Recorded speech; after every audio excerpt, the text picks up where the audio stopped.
Hello, my name is Savion Hosh. For my fieldwork, I went to NHC Murphy Center Transitional Rehabilitation Care Center. The setting for the fieldwork was rehabilitation care, and I was there for about 5 days. Okay, for question one, it says describe an occupational based goal. One occupational based goal I would say is lower body dressing. The way that my CI would document that she would say the go, say the assist level, and say what tools that we're using.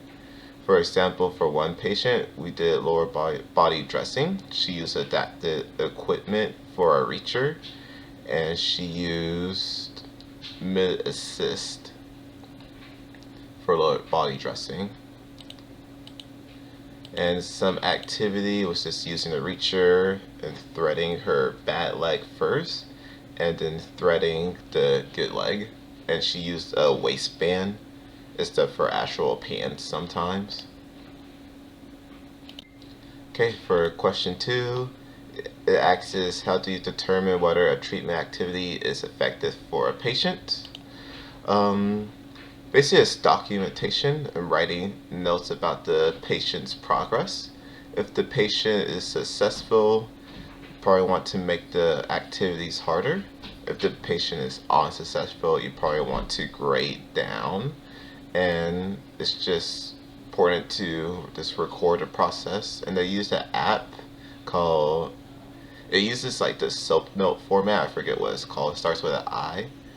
But yeah, it's just documentation and grading up and down. For question three, it asks, in your opinion, what makes an observation report accurate and useful? I put making sure documentation is detailed as possible.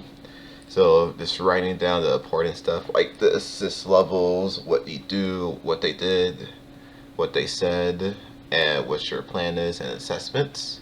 And the second part of that question is discuss how you would handle a situation where you're unsure about particular observation details. I probably like if it's a co-treatment with like someone else, like a physical therapist, probably like ask them, probably ask the nurse, just communicate, ask around. That's what I would do. Okay, so for question number four, it says consider a case where a patient progress is inconsistent. So with one patient, he had really bad tremors in his hand. One day the tremors weren't as bad, but another day they would be like super bad. So that would make the progress kind of inconsistent, and that would affect his functional mobility. And then the second part of that question, how will you ensure your observation capture both the challenges and improve accurately? So because the shaking, we did a lot of cueing, like telling the patients to do this or do that. And even with the tremors, his movability was still improved, like his endurance and his strength of his arm, regardless of the tremors. Okay, for question five, it asks what are some ways you could initiate a clinical sitting without overstepping boundaries? And I would say this really good communication. At this setting, there was more than just OTs and OTAs. There was also PTs, CNAs, dietary, and nurses and stuff. I say just have good communication with them, and this is system like with passing trays and answering the call light.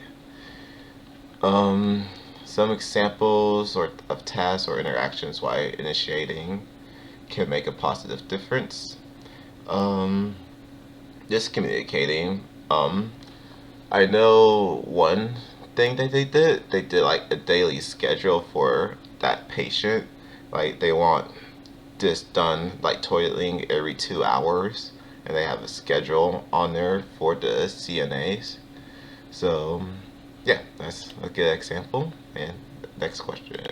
Okay, question 6. Discuss how showing initiative in patient care activities could enchant your learning experience and positively impact the healthcare team.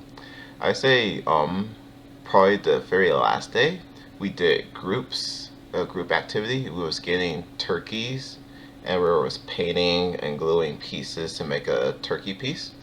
Think I interacted the most during that activity because it was a group activity. Um, Basically just like talking more of the patients. Normally the um, CI will interact with the patients one on one. I would just watch and take notes and stuff. With the group activity, I was more interacting with the patients, and I learned a lot, like their personality, their assist levels, and their cognitive thinking. Okay, so question number 7. Think of a time when communicating with a patient, family member, or healthcare professional might require special attention in tone, clarity, or sensitivity. How would you approach these interactions? Um, so one or two interactions that we had was family meetings. Like the family will come in and we'll just discuss what's going on with the patient while the patient's in the room. Why the patient in the room is important because they need the patient in the room for billing. Um, but basically, I would just like this be sensitive talking to the patient's family members. Definitely, if the patient has a cognitive deficit, and yeah, that would be a special situation to just watch my tone, clarity, and approach the situation with empathy. Okay, question number 8. How will you handle a situation where there's a misunderstanding with a colleague? What strategies will you use to communicate professionally and resolve the issue? Um, so I guess in the area where you're working, there's a lot going on. So I would definitely just write detailed notes on everything you do with a patient. That way, if there's a misunderstanding, you'll be able to go back and look at the notes and see what the patient did and said. And with the previous question I answered, they had a schedule for the CNAs because it was like some miscommunications what I was observing that was there that got fixed with the schedule and how much the patient can handle or not and their assist levels. Um, so yeah, that's actually a good strategy. Just writing down the schedules, taping that on their door, their bathroom door, and just communicating more effectively. And yeah. Okay, so question number 9. Discuss a scenario when understanding a patient cultural background might influence your approach to treatment. How would you adapt your interactions or treatment plan to respect their cultural values? Okay, so some examples are some patients have self-feeding goals. So some foods, like let's say a hamburger, you might need, normally you want to eat it with utensils, but since they have self-feeding goals, they might need a fork and a spoon, or a fork or a knife to eat the cheeseburger to complete their goals. So that's one example. And to adapt that, just understand that they just are limited endurance or strength, and they just need explain that they need the utensils to complete their goals, and this try to respect their cultural values the best you can. Okay, question number 10. How can healthcare professionals develop awareness and sensitivity to ethnic and cultural difference in ways that enchant the patient's rapture and trust? Okay, some ways are cultural comparison education training programs. So this additional education, workshops and seminars, effective communication techniques, nonverbal communications, building trust through relationships, personal interactions, patients' involvement. Um, community engagement, and some policies, guidelines, and the use of technology to help build awareness and sensitivity to ethical and cultural differences. Okay, question number 11. What are some ways you can demonstrate professionalism in your interactions with both patients and staff, even in challenging high stress situations? One thing that my clinical instructor explained to me is to have lots of patience. Just speak to them in a calm and respectful manner. Um, and this listen to other what the patients and the other colleagues have to say to see their perspective of what they're dealing with and come with professional solutions together. Okay, question number 12. Discuss a situation where maintaining a professional attitude might be difficult. How would you handle it to ensure responsibility and professionalism are upheld? Some situations, just some patients might be more difficult to work with, or they might be cognitive deficit. Um, what I said in the previous question, just have lots of patience with them. They refuse to like do certain things. Just help explain to them that they need the therapy to go help them and get them stronger. Probably give them different options. Like if you need to do something, probably give them a harder option that they most likely don't want to do. That way they're most likely to choose the lesser option that my CI explained to me. Had to handle and ensure responsibility and professionalism. Just talk to them calmly. Don't yell at them or don't get upset. Just have lots of patience with them. Okay, question 13. In what ways do psychosocial factors impact the patient performance in therapy? Share an example of psychosocial factors you may encounter and how you would document it. Okay, so one situation I had in my fieldwork was one lady.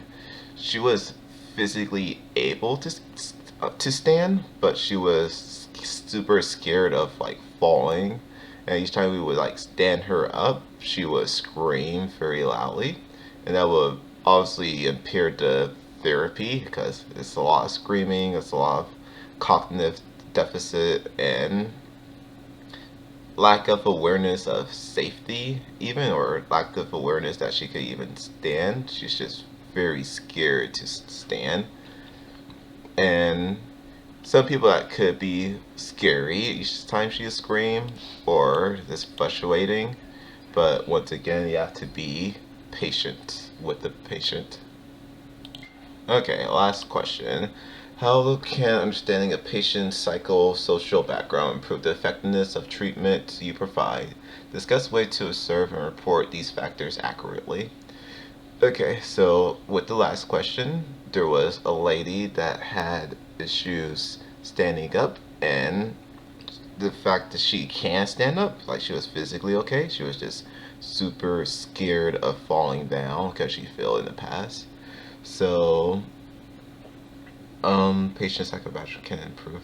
So yeah, it's definitely good to know that their cognitive abilities before. That way you could probably set a goal to get back to that cognitive level and to help report their cognitive level. They did cognitive tests. Like another example that we had like a rag, and the patient has to like match different pieces to match the rag in front of them. And some patients did okay, some weren't okay, and that's how they score their cognitive abilities. And it was a point system. Um, yeah, just knowing where they were and how to get back and recording their progress.